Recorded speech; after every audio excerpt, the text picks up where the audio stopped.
The message arrived at 0214 Earth Standard Time. A single pulse. A single frequency. A voice that did not belong to any human throat. For 7 seconds, every holographic screen across Earth's orbital defense grid flickered, once, twice, then stabilized on the image of a man with bronze skin, slanted cat-like eyes, and hair the color of deep forest moss flowing behind him like a crown of its own. He did not speak at first. He only stared, as if he was measuring humanity, weighing them, deciding if they were worthy of what he was about to ask. Then, with a voice that carried the weight of fallen kingdoms and shattered vows, he said, "Humans, I am Ibaku, former sovereign of the realm of Azurali, and I need your help." Across the command center, Earth's officers exchanged quiet, sharp glances. Humanity had heard hundreds of distress calls from the stars. Pleas for rescue, warnings of doom, invitations to alliances. But something in Ibaku's tone was different. Too calm, too composed for a ruler supposedly fleeing exile. He continued, the air around his hologram shimmering with unfamiliar energy. "My throne has been stolen. My people divided. My realm corrupted by those who should have protected it." The room fell silent. Not because they believed him.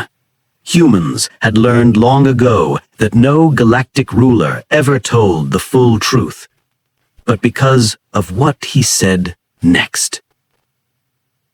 "I am calling upon Earth, because your kind is unlike any species I have ever known. You think. You question. You do not bend."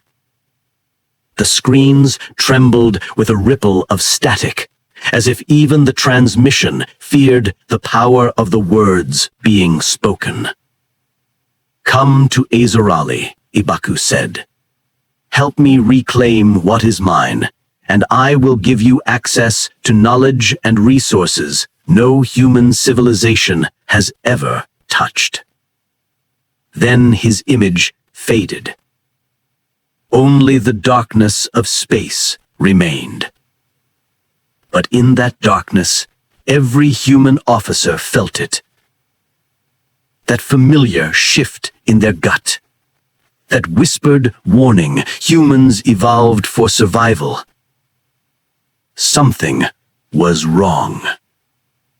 Terribly, beautifully wrong. Because humans knew liars better than any species in the universe.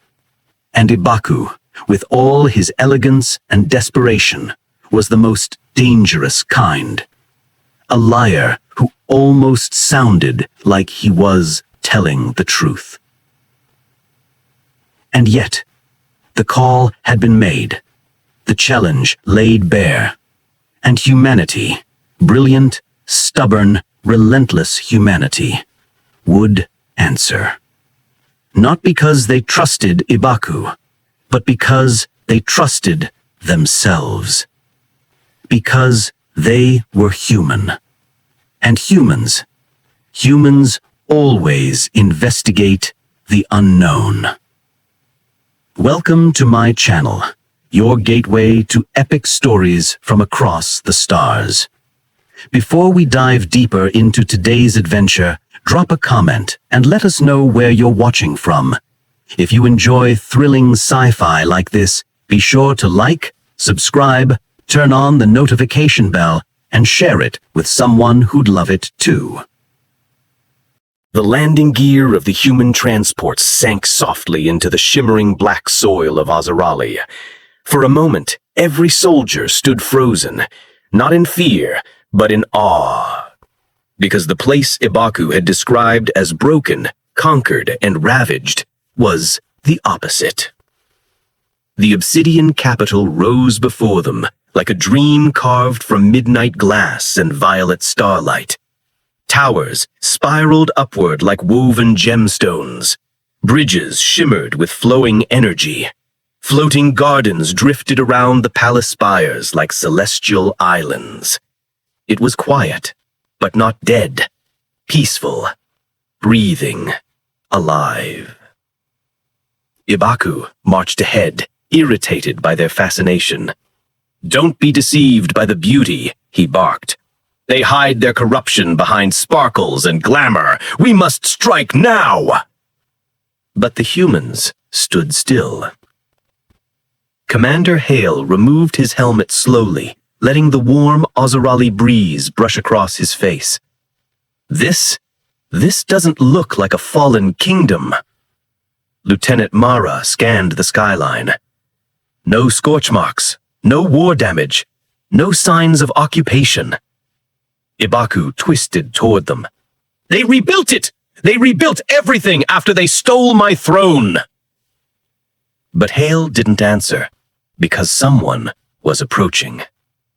Walking down the obsidian steps of the capital with the calm precision of a king who had never once feared for his life. Zuri, the reigning king of Azurali. A tall figure draped in flowing crystalline robes that refracted the lilac sun. Eyes glowing with soft, ancient power. A presence so commanding, even the humans straightened unconsciously. Ibaku stumbled back. No, you don't speak to him. He is a traitor." But Zuri's voice cut cleanly through the air. "Welcome, travelers of Earth. You stand not in a war zone, but in a home Ibaku nearly destroyed." The humans exchanged a look. This was not the desperate plea of a defeated ruler. This was a king, speaking truth. Commander Hale stepped forward. "Your Majesty," he said formally, "Ibaku told us your world fell. He told us you were overthrown." Zuri's expression didn't shift. He lied. Ibaku lunged. "You stole my right!" Zuri didn't even look at him. "And you abdicated your right the day you unleashed the Black Purge on your own people." The humans stiffened. Zuri's hand rose, and an orb of memory unfolded in the air, shimmering like captured moonlight. Inside it, the humans saw villages burning under Ibaku's orders, screaming families fleeing, Ibaku's elite guards dragging citizens to forced labor pits, the obsidian capital cracking under dark energy storms.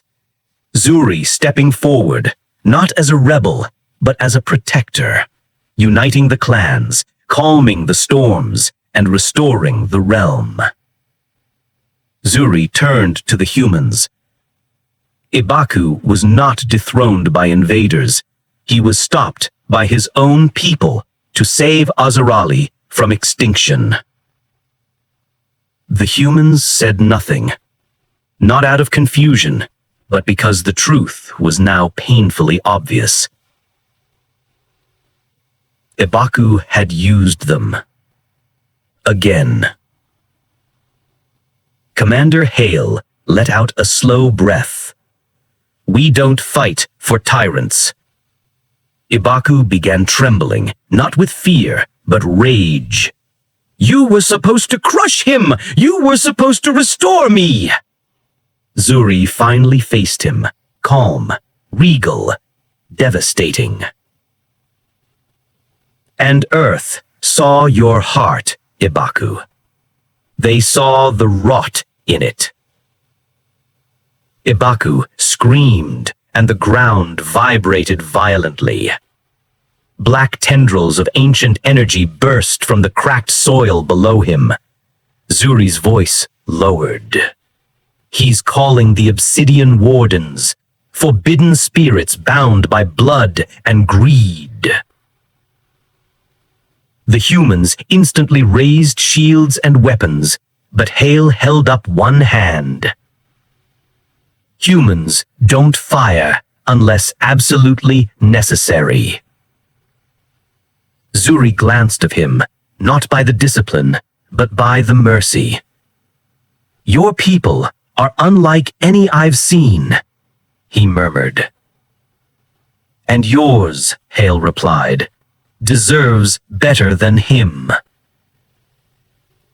The Obsidian Wardens shrieked to life, towering silhouettes of molten black armor and burning violet cores. Ibaku pointed at Zuri and howled, "Destroy him! The throne is mine!" The Wardens charged. And that is where everything truly began. The Obsidian Wardens thundered forward, each step cracking the polished ground, sending ripples of violet energy rolling across the courtyard. They were colossal, forged from ancient Azurali stone, their armor glowing with the molten hunger of spirits bound to Ibaku's bloodline. But the humans did not flinch. Commander Hale raised one arm. "Shields! Up!" In perfect synchronization, a dome of translucent blue light erupted around the human formation. The Wardens struck it with the force of meteor impacts. Boom! Boom! Boom! But the humans held steady, their formation flawless. Zuri watched, stunned for a moment. Humans were smaller, younger, newer to the galaxy. Yet their discipline was old, ancient in its own way. A species that had learned to survive everything. Ibaku snarled, "Crush them! Break them!" One warden lifted a massive obsidian blade and brought it down on the human shield. The blade shattered. A pulse of repulsion energy rippled outward, knocking the warden back several meters. Lieutenant Mara smirked. "Your ghosts hit hard, but not harder than Earth titanium mesh." Zuri stepped forward at last, his aura rising like a storm waking from deep sleep. He lifted one hand. The air trembled. The violet sun dimmed, and a spiral of crystalline energy burst from his palm, curling around his fingers like a living serpent. Commander Hale saw it and spoke calmly. "Your Majesty, we'll hold the line. Handle your people." Zuri's eyes glowed brighter. "They are no longer my people," he said. "They are Ibaku's monsters." He struck the ground with his staff. A wave of pure aether raced across the capitol floor, silent, clean, and beautiful. When it touched the wardens, their obsidian forms shook violently, cracks spidering through their bodies. They roared, but not in pain, in release, because Zuri was not attacking them. He was freeing them. The molten cores in their chests flickered, dimmed, and extinguished. One by one, they collapsed to their knees. The humans lowered their weapons slowly. Commander Hale stepped beside Zuri. "You didn't destroy them." Zuri shook his head. "They were once protectors of Azurali, bound to Ibaku through forbidden bloodcraft. I simply severed the chains." Ibaku screamed as the last warden fell. "You weakling! They obey me! Me!" Zuri turned. "For the first time in your life, Ibaku, nothing obeys you." Ibaku's rage twisted into something desperate, feral. He slammed both hands into the ground. The earth split open. A violent plume of black smoke erupted, screaming with thousands of trapped voices. Zuri's expression dropped. "No," he whispered. That's the deep cipher. He'll tear the land apart. Commander Hale snapped his visor on. Humans, we pivot to support. Lieutenant Mara barked into her comm. Deploy seismic stabilizers. Mark the epicenter. Drones shot into the air, projecting below-ground scans. Sir, a soldier shouted. There's a power core down there. Massive. If it detonates. Zuri finished the sentence for him. Azurali will split into 4 continents and fall into the void. Commander Hale looked at Zuri. Can you stop him?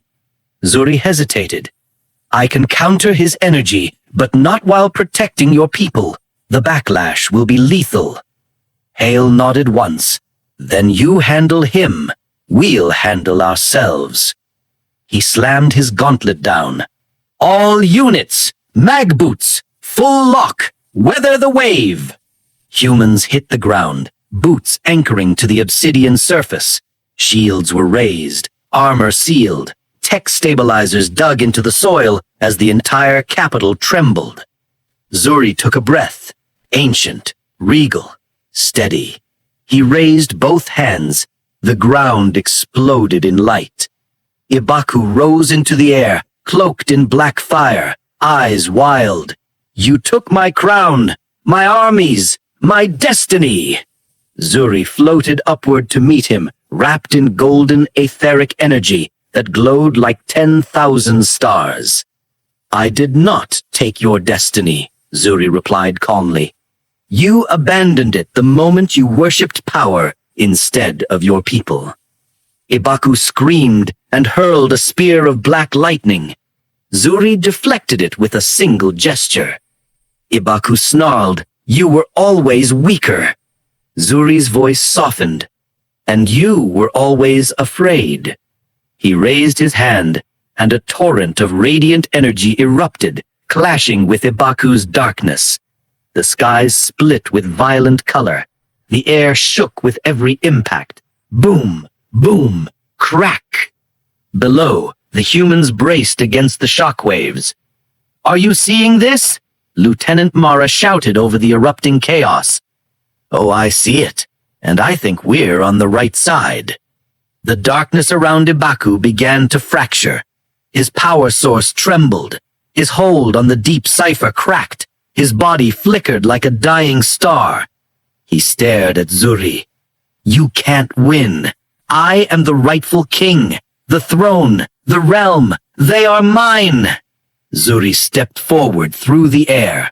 No throne belongs to a tyrant. Azurali belongs to its people. And with one final surge of royal aether, Zuri shattered the black core of Ibaku's stolen power. Ibaku screamed, a scream that melted into silence.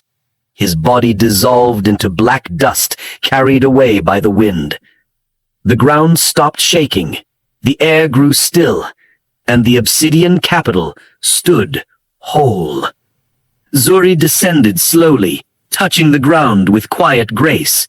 His aura faded back to its normal glow. Commander Hale approached. Your Majesty, Azurali is safe. Ibaku is gone. What now? Zuri looked over the capital, his people emerging from the shimmering buildings, watching the humans with cautious awe. Now, Zuri said, we rebuild trust between our people and yours. Hale nodded. Humans don't conquer worlds. We make allies. Zuri smiled. Then today marks the beginning of something greater.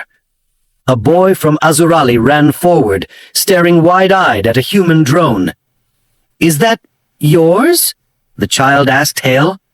Commander Hale chuckled. Want to see how it works?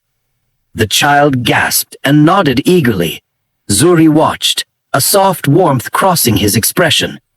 For the first time since ascending the throne, Azurali felt hopeful. And for the first time since entering the galaxy, humanity felt understood. The obsidian gates of the capital opened wide as Zuri led the humans inside. If the view from outside had stunned them, the inside left them speechless. The grand halls shimmered with flowing crystal currents, as though light itself was sculpted into architecture. Veins of violet energy threaded through the walls, pulsing gently like a living heartbeat. Gardens floated in suspended chambers, waterfalls cascaded upward instead of down, and distant platforms drifted through the air, carrying Azurali citizens with serene elegance. Lieutenant Mara whispered, "This place puts every Earth megacity to shame." Commander Hale gave a small nod. "Different, advanced, but peaceful, you can tell." Zuri turned toward them. Azurali has always been a realm of beauty. Ibaku nearly buried that beauty beneath fear. You helped prevent that. Hale shook his head. "We didn't save Azurali. We just refused to help the wrong man." Zuri smiled softly, and sometimes that is exactly what saves a world. A circular chamber opened before them, a throne carved from transparent stone that shifted color with every movement of light. Around it, 5 glowing pillars lit up as Zuri approached. Elders of Azurali emerged, draped in robes of living starlight. Their eyes studied the humans with cautious curiosity. One elder stepped forward. "Your Majesty, the threat has passed. Why summon the council?" Zuri gestured toward Hale and the human envoys. "Because today, Azurali stands at a crossroads, and we do not face it alone." A soft murmur rippled through the chamber. Zuri continued, "These humans came not to conquer us, nor to rule us, nor to seize our resources. They came because they believed they were helping a desperate ally." The elders turned to Hale. "And when they learned the truth," Zuri said, "they chose restraint, discipline, honor." Lieutenant Mara cleared her throat. "We only did what was right." Zuri raised one hand. "What is right is rarely what is easy." He placed his palm against the aether pillar of accord. A ring of golden light flared outward. The pillars responded, hums vibrating through the chamber. Elder Mira stepped forward. "What is this, Zuri?" "A new beginning," the king replied. "An alliance between Azurali and Earth." Another elder frowned. "Our history warns against inter-realm entanglement." "And our history is full of warnings written during fear," Zuri countered. The room fell silent. Zuri turned to Commander Hale. "Hale, on behalf of Azurali, I ask your people for friendship, cooperation, and peace." Hale looked at his team. They nodded. He placed his palm against the glowing ring beside Zuri's. A brilliant spiral of gold and blue energy erupted, swirling upward and merging into a unified symbol projected above the chamber. The Aether-Earth Alliance. 2 worlds, 1 accord. The hall erupted in soft, ringing chimes, Azurali's version of applause. Evening settled across the obsidian capital. The violet sun dipped low, casting long streaks of lilac across the floating gardens. Humans and Azurali finally relaxed. Children of Azurali gathered around the human engineers, fascinated by drones projecting holograms of Earth animals. A young Azurali girl asked Lieutenant Mara, "Do humans always stand together like that, even against kings?" Mara smiled, "Especially against kings." On a high balcony, Zuri and Commander Hale looked over the city. "You carry a heavy responsibility," Hale said quietly. Zuri nodded. "As do you. Earth may be young among the stars, but humanity is powerful beyond measure. Your unity, your determination, your refusal to accept tyranny, those are strengths few realms possess." Hale chuckled. "Most species think we're reckless." Zuri tilted his head. "Oh, you are. But you're also remarkable." A soft breeze drifted between them. "Commander," Zuri said, "there is something more." Hale turned. "What is it?" Zuri's expression darkened subtly. "When Ibaku fled Azurali, he did not choose Earth by accident." Hale's jaw tightened. "You think someone on our side influenced him?" No, Zuri said. He was running from someone, or something, older than our feud. A shadow passed over the horizon, drifting like a distant storm cloud. Hale stared into the horizon. Is it coming here? Zuri shook his head. Not yet, but when it does, Azurali will stand with Earth. Hale extended his hand, and Earth will stand with you. They shook, warrior to warrior, king to commander, equal to equal. The next morning, the human ship prepared for launch. Azurali citizens gathered at the landing field, their robes fluttering gently in the breeze. Children waved, elders bowed, warriors placed their fists over their hearts in salute. Zuri approached the humans one last time, his presence radiating calm authority. You leave today as allies and return as friends. Hale faced him. We'll bring this alliance to our leadership. Earth won't take this lightly. Zuri nodded. I trust your people's wisdom. For the first time, Hale smiled. You shouldn't. We're humans. Zuri laughed softly. Then I trust your courage. The ramp and the engines hummed to life, blue energy gathering beneath the vessel. Zuri stepped back, raising one hand in farewell. Safe journey, humans of Earth, until our realms meet again. And with a burst of light, the humans began their journey home.